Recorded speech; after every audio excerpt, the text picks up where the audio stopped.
Este programa tem o patrocínio de Nutri.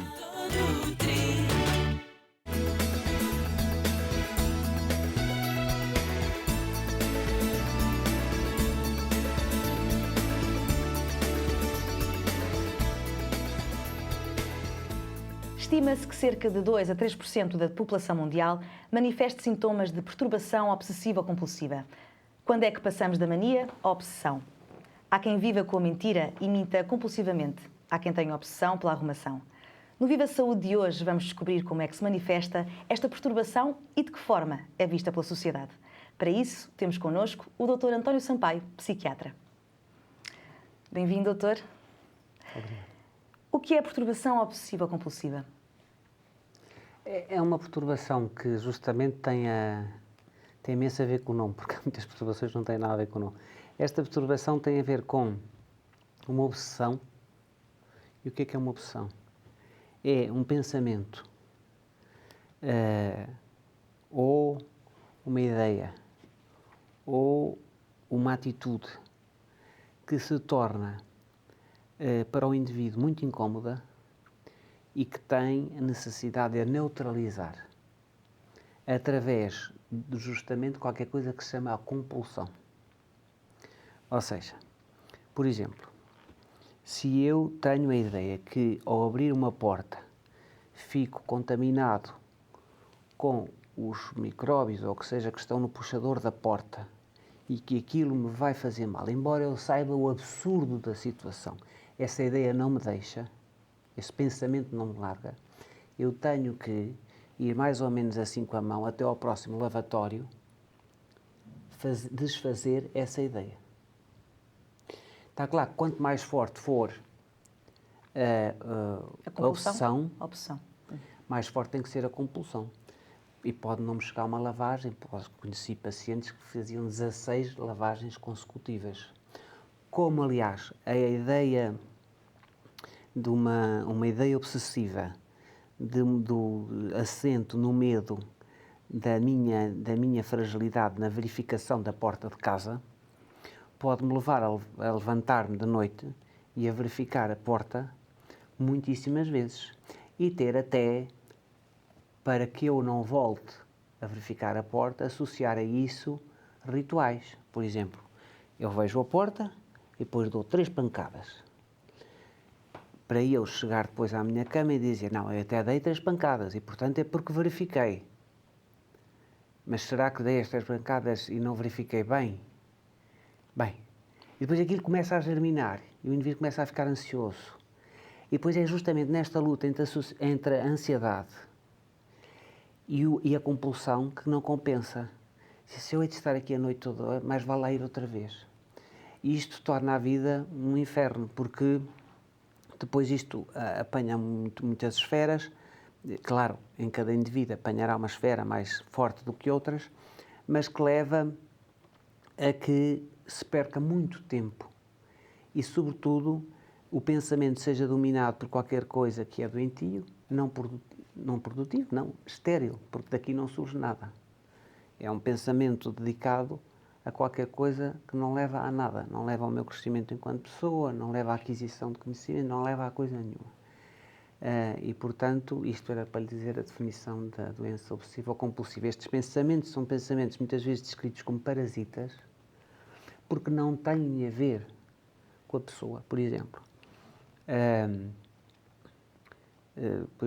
eu tenho uma ideia de a agredir, de me atirar ao seu pescoço e sufocá-la. E essa ideia não tem a ver comigo, a minha natureza não é violenta, mas essa ideia assalta-me. Então eu tenho que fazer um ritual que é, por exemplo, fazer assim e apertar-me para ter a certeza que as minhas mãos estão nos meus braços e assim tenho a certeza que elas não saem daqui. É uma espécie de medo que o pensamento se torne realidade. O que não torna. É preciso que os doentes saibam isto. Porque os doentes têm muito medo disto. Têm muito medo que o pensamento se torne realidade. E, portanto, a compulsão tem que ser oposta ao pensamento. Eles têm que sentir as mãos para que as mãos não sejam justamente um objeto de qualquer coisa que para eles é absolutamente estranho. Não tem nada, são pessoas que não têm nada a ver com violência e ficam pasmadas. Como é que têm pensamentos desses? E dizem no consultório, não é? Eu não tenho nada a ver com isto. Eu não sei como é que estas coisas me vêm à cabeça. Eu nunca agredi ninguém. E agora estou na rua e às vezes não me apetece sair, porque depois vêm-me aqueles pensamentos, sobretudo com mulheres, ou quando é o caso dos homens, ou com crianças, porque claro, reparo, estes homens são sempre bastante inteligentes. E então o que é que acontece? Eles pensam sempre, se for um homem robusto, que não há problema nenhum, e leva uma lambada ou um murro e aquilo fica logo armado. Mas e se for uma senhora frágil, e se for uma criança, quer dizer, eles vão buscar o pior para eles, está a ver? E esses doentes têm consciência? Têm toda a consciência do que estão a pensar é absurdo, Sabem do que é estão a irracional, pensar é isso? doentio, irracional, mas depois também têm uma certa vergonha, porque os pensamentos são um bocadinho, atingem muitas vezes mesmo, quando eu digo muitas vezes é uma alta percentagem, 90% do interdito. Por exemplo, estar numa igreja e dizer um insulto colossal à Virgem Santíssima, ou estar num sítio mais ou menos, enfim, com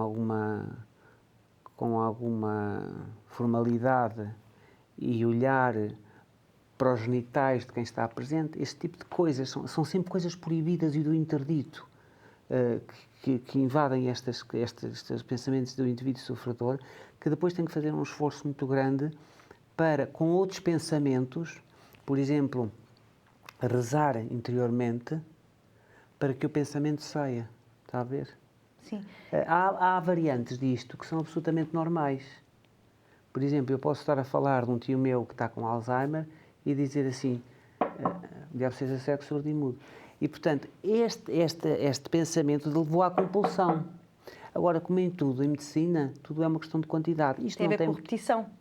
Isto não é muito importante, todos nós fazemos e não andamos a perder muito tempo com isto. Acontece ocasionalmente, vale o que é nada, pronto, é um pensamento mágico, mas não se torna uma coisa cotidiana, de todos os dias, percebe? E as causas? Há alguma causa para aparecer esta perturbação? Ou o que é que pode despoltar este tipo de perturbação? As causas, nós hoje sabemos que há, a nível neurofisiológico, uma certa hiperatividade entre o córtex pré-frontal e a parte do estriado-tálamo, ou seja, entre o córtex pré-frontal e os núcleos da base. Há uma certa atividade, um certo aumento do consumo de glicose, porque isso vê-se através do PET, do PET scan. É uma tomografia por emissão de positrões. Sim. Mas a verdade é esta, é que nós não sabemos ainda se esta verificação neurofisiológica, se é ela a causa ou se é ela a consequência. Porque muitas das teorias psicológicas estão hoje a ser confirmadas pela neurofisiologia. Ou seja, há, por exemplo, existe alguma dificuldade em perceber se aquilo que se está a passar neurofisiologicamente não tem, de facto, uma gene psicológica. Em relação às genes, às causas psicológicas, há uma certa tendência destes indivíduos terem sido educados com alguns papões, isto é, com alguns limites muito rígidos da realidade, coisas do género. Ou és um homem ou não és, coisa do género, ou és... Ideias fixas? Não é bem, é a rigidez das definições, que, como sabe, são um pouquinho imaturas, porque quando nós crescemos ao longo da vida percebemos que as coisas não se definem, que a maior parte do mundo vamos dizer assim, que a maior parte do mundo é feita de ideias e de conceitos, mas, isto é, Fernando Pessoa dizia, cada homem é a exceção de uma regra que não existe. E é isto mesmo, quando uma criança é assente nisto, ou seja, se permite ser uma exceção de uma regra que não existe, provavelmente não desenvolverá isto. Mas a necessidade de ser perfeito, a necessidade social da perfeição, faz com que se torne obsessivo combater alguma ideia que não é considerada pela sociedade normal. Porque se eu me permitir a ter todo o pensamento e tiver a certeza de que o pensamento é livre, é provavelmente a única coisa que temos com liberdade é o pensamento, tudo o resto não somos livres. Sim. E eu defino-me não pelo que penso, ou não pela minha liberdade de pensamento, Mas pelo que faço? mas pelo o que eu permito, o que eu opto por fazer desse pensamento. Quer dizer, eu tenho muitas ideias, mas as ideias são aquelas que eu entendo que são válidas e que eu entendo privilegiar. Aí, de facto, se ensinarmos desde pequenos, isto não acontece. Pelo contrário, se houver ideias absolutamente proibidas, isto vai atacar mais facilmente. Vai desculpar mais facilmente. É curioso que nos rapazes, isto acontece entre os 6 e os 15 anos, com uma temática sexual muito intensa,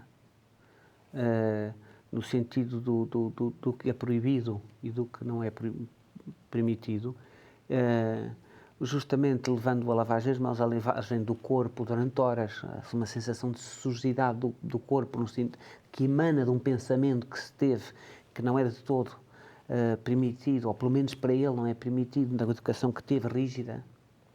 E, portanto, a limpeza dos tais pensamentos que, eventualmente, ou ações, por exemplo, masturbatórias, ou o que seja, a necessidade que aquele indivíduo tem de depois passar por uma compulsão que, vamos lá ver, que neutralize a ideia da sujidade, isso acontece muito nestas idades, que nos homens é mais cedo. Depois as mulheres têm isto mais tarde, por volta dos 20 anos, é diferente. Embora sejam na idade adulta, esta doença é mais comum nas mulheres. Na idade adulta? Na idade adulta, na idade jovem não, é mais comum nos jovens. Nos adolescentes e nos pré-adolescentes, há muitos jovens que lavam, que então rituais de sujidade, de apertarem a mão, por exemplo, a um indivíduo que dá a ideia de poder ser doente, e depois aquela ideia, mas será que me passou, será que me contaminou? E depois terem que ir lavar sucessivamente, e depois nem sequer num consultório médico, nem sequer tocam na cadeira, se é preciso arrastar a cadeira, fazem assim, quer dizer, não tocam com as mãos, percebe? E, portanto, esta ideia às vezes é de um sacrifício, de um sofrimento muito grande, não é? Vamos só fazer uma breve pausa, doutor? Muito bem. Para mostrar a quem está lá em casa o impacto desta perturbação. Mais de 20% da população adulta a nível mundial sofre ou já sofreu de um problema de saúde mental e prevê-se que em 2020 a depressão ocupe o segundo lugar das doenças com mais prejuízos económicos. A obsessão compulsiva afeta cerca de 2,3% dos adultos. Os doentes temem a vergonha de serem descobertos e realizam com frequência os seus rituais de modo secreto. Cerca de 1/3 das pessoas com este problema encontra-se em estado depressivo quando é diagnosticada a perturbação. No conjunto, 2/3 sofrem de depressão em algum momento da vida. A discriminação dos doentes mentais continua a ser uma realidade. Confrontam-se com preconceitos que aumentam o seu sofrimento e a sua exclusão social. Apesar disso, o tratamento é efetuado com antidepressivos e psicoterapia, sendo eficaz em 60% a 80% dos casos. Quer estar sempre em contacto com o Viva Saúde? Já sabe que estamos sempre consigo no Facebook. Fale connosco e exponha-nos as suas dúvidas. Faça-o como o Ferdinando Santos, que nos perguntou: esta perturbação pode estar relacionada com uma depressão? Doutor, pode? Está quase sempre, não é? Está quase sempre relacionada com uma depressão, porque, bem, a jusante e a montante. Quer dizer, a montante porque o indivíduo considera que é frágil e que é inseguro, que de facto tem coisas que os outros não têm, tem pensamentos absurdos que as outras pessoas têm o privilégio de não ter. Portanto, há qualquer coisa, ao reconhecer que isto é perfeitamente doentio, também reconhece que ele tem, que calhou em sorte um problema e, portanto, isso deprime o indivíduo. E depois, a jusante, porque a própria perda de tempo e a própria situação leva a que chegue sempre à tarde à escola, chegue sempre à tarde aos empregos, faça figuras que tem que ou não as fazendo, tem que fazer uma pirueta. Por exemplo, lembro-me de um bancário que foi ter comigo, que tinha que contar várias vezes as notas, passava pelas mãos, depois passava pela máquina, depois passava pelas mãos, depois passava pela... Bem, aquilo lá se fazia, disfarçando o mais possível, mas a certa altura não foi possível disfarçar mais e, portanto, acabou por procurar ajuda e acabou por temporariamente ter outras funções, mas tudo isto, como imagina, na sociedade em que estamos, em que não, enfim, que a diferença não nos é muito permitida, a não ser de uma forma mais microcósmica, mais naqueles que nos conhecem bem, embaraça e deprime. Portanto, está com certeza associada à depressão, não é? Isso claramente. E na vida profissional, agora falou-me deste caso, o que é feito? O que é feito para não excluir este tipo de doentes? E já existe alguma coisa? A nível profissional também é preciso, eu acho que as coisas como este programa é que fazem falta. Quer dizer, as pessoas não têm que a nível profissional agora, se à espera que um chefe não tem formação na banca, ou o que eu estava a falar neste caso, mas há muitos casos, há casos com médicos. Eu conheci um médico que usava sempre luvas, sendo que não era cirurgião, portanto, ele não podia tocar em nada com as mãos sem ser com luvas, não é? E, portanto, na vida profissional isto é muito embaraçador e não estamos à espera que seja as FIAs a tomar conta disto. Quer dizer, o que tem que ter é a informação dizendo que isto se trata, que importa. Que isto se trata aqui. É a própria noção do indivíduo de ver hoje que a informação é bastante acessível e ver hoje que isto está descrito, qualquer um de nós que procura na net, isto vem descrito e vem descrito também que é tratável e que, se não for, pode acompanhar-nos uma vida inteira. E mais, como o cérebro se cansa tanto neste tipo de situações, os indivíduos, por exemplo, os obsessivo-compulsivos, se não se tratarem, no resto da vida normal que têm, não esquecem. Porque isto ocupa tanto, não é? Eu estou aqui a falar consigo, mas ocupa tanto o pensamento lateral que estou a ter desses tais proibidos, ocupa tanto que depois eu não me recordo da vida. Quer dizer, porque aquilo ocupa um lugar tão importante que depois as pessoas têm uma certa dificuldade em recordar as coisas que parece que seriam de facto importantes, que é quando um filho vem mostrar um trabalho de casa ou não sei o quê, porque entretanto estamos a pensar se eu estou alguma fantasia com o filho, alguma coisa que é absolutamente proibitiva e portanto tenho que pôr as mãos assim ou tenho que dizer assim, e portanto o que o filho mostrou passou absolutamente para secundário. Passou ao lado. E portanto depois as pessoas vêm-se me queixar e eu não me lembro nada dos meus filhos crescerem, eu não me lembro da festa deles. E portanto isto é um handicap fabuloso, é viver-se num faz de conta da normalidade ligada à loucura. E, sendo que neste caso o indivíduo sabe que está a fazer isto.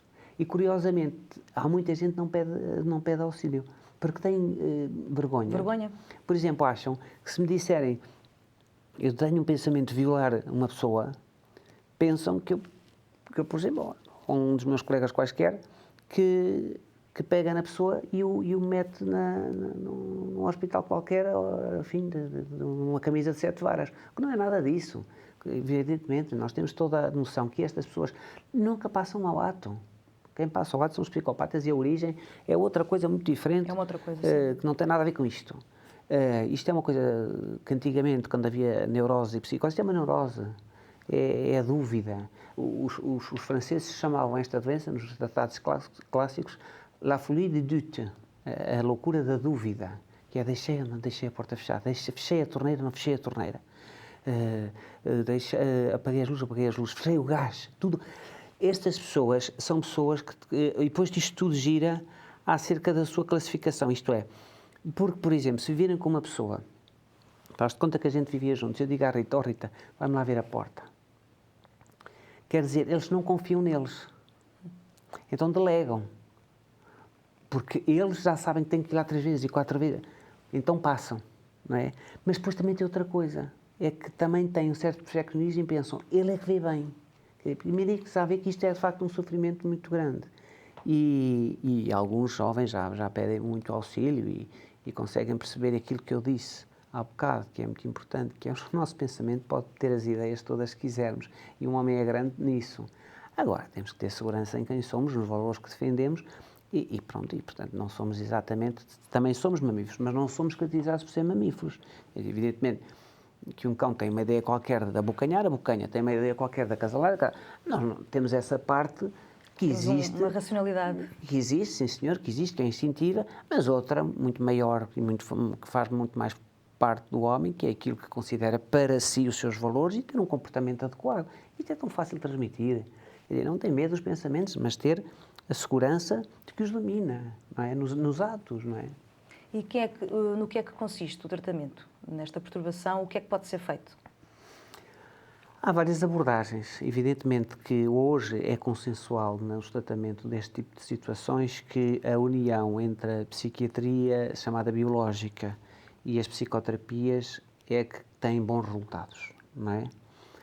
Hoje sabemos que os antidepressivos, sobretudo aqueles que nós sabemos que inibem a recaptação de serotonina, são altamente eficazes nesta situação, justamente porque fazem, de alguma maneira, elevam um pouco a autoconfiança e, portanto, diminuem um pouco a situação da dúvida e da insegurança.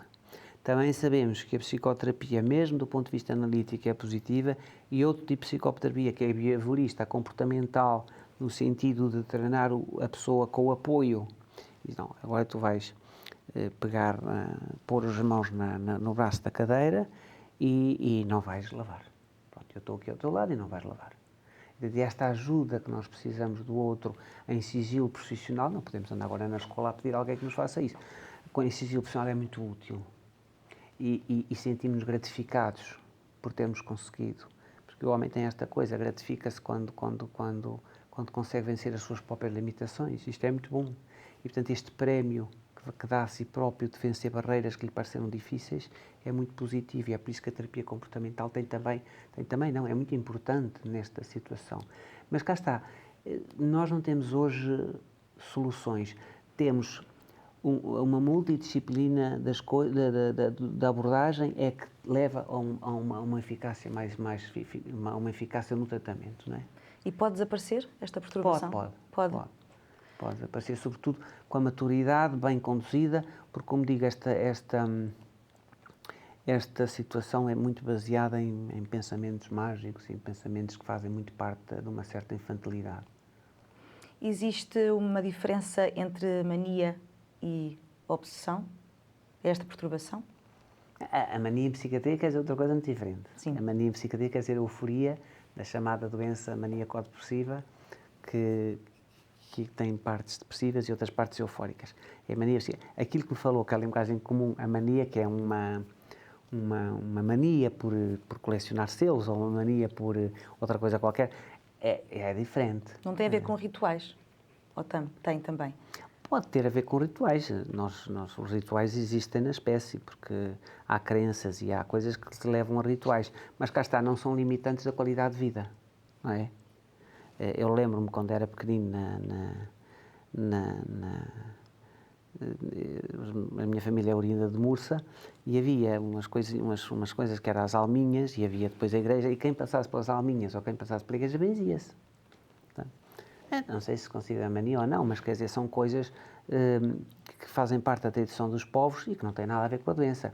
Mesmo no parte das manias em que são mais diferentes e não faz parte dos povos. Imagino que eu tenho a mania de achar que vestindo de preto me dá uma sorte especial. Se for só isso, também não vale a pena tratar isto. Quer dizer, toda a gente tem a sua panca e a gente tem que viver com as nossas pancas, desde que não incomodemos os outros e que não seja para nós um sacrifício. Porque o problema é que esta doença... As doenças hoje em dia não se classificam muito por ser ou não doenças. Eu ainda outro dia disse a um paciente uma coisa que é muito importante. A nós cabe-nos ajudar o sofrimento. Não é tantas doenças. Por exemplo, olha, imagina a fobia dos elevadores. Quer tratar porquê? Suba as escadas, homem.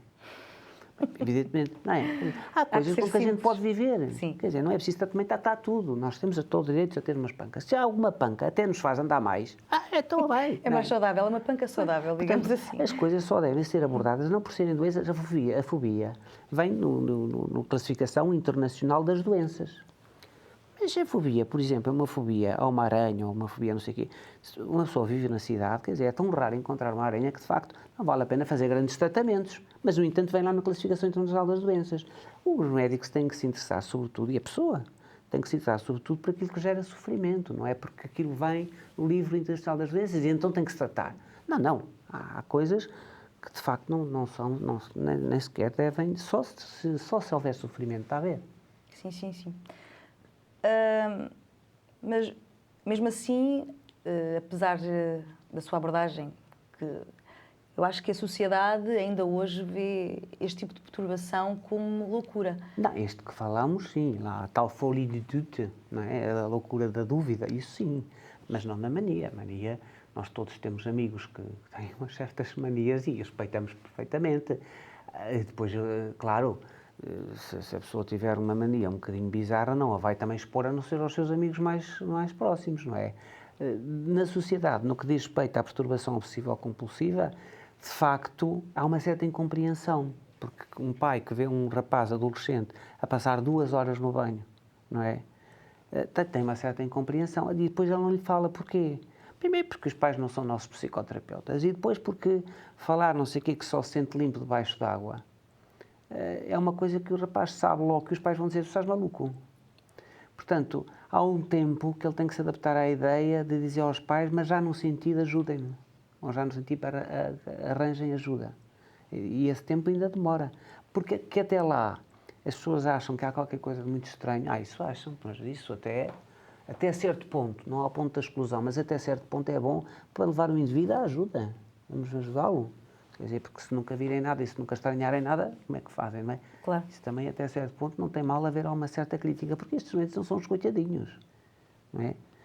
São indivíduos que podem, de facto, procurar ajuda. E se algum de nós conhecer um amigo nosso que tem isto, há tanta coisa incurável ainda, não é? E o que é curável deve ser incentivado e não devem ser tratados como coitadinhos nunca. Devem ser, há tanta coisa com que não podemos, já não vale a pena fazer nada, não é? E, portanto, ainda a maior parte alguns não, mas alguma parte da debilidade mental não se consegue fazer nada. Portanto, nestas que se consegue fazer, nestas coisas mentais que se consegue fazer, não há que ter uma postura também de coitadinhos aqui, vale a pena espicaçar às vezes um bocadinho, não é? Muito obrigada. E eu que agradeço. Obrigada. Temos todos os nossos programas disponíveis no YouTube para que possa rever e reter o mais importante. E agora, tome nota. Uma obsessão é uma ideia ou uma atitude que se torna incómoda para o indivíduo, como a obsessão pela limpeza ou pela arrumação, e que origina a compulsão. A perturbação obsessivo-compulsiva é uma neurose que prejudica seriamente a qualidade de vida dos doentes. Esta doença está associada a estados críticos de ansiedade ou de depressão. O doente tem consciência dos seus pensamentos irracionais, mas estes são incontroláveis. No que se refere à prevalência da doença, na idade adulta é mais frequente nas mulheres e na adolescência nos homens. O tratamento é multidisciplinar e passa pela união da psiquiatria, com a utilização de antidepressivos, e da psicoterapia. Cuide da sua saúde mental. A perturbação obsessiva-compulsiva pode ter tratamento. Aos primeiros sintomas, consulte sempre um especialista. É a altura de terminarmos o nosso programa. Por hoje, chegamos ao fim. Deixámos algumas informações importantes sobre este tema. Esperamos por si no próximo programa. Não se esqueça de visitar o nosso blog. O nosso convidado especial já está a postos para lhe dar um pequeno conselho. Eu despeço-me. Viva bem, viva saúde. Se comer bem, vai viver muito melhor.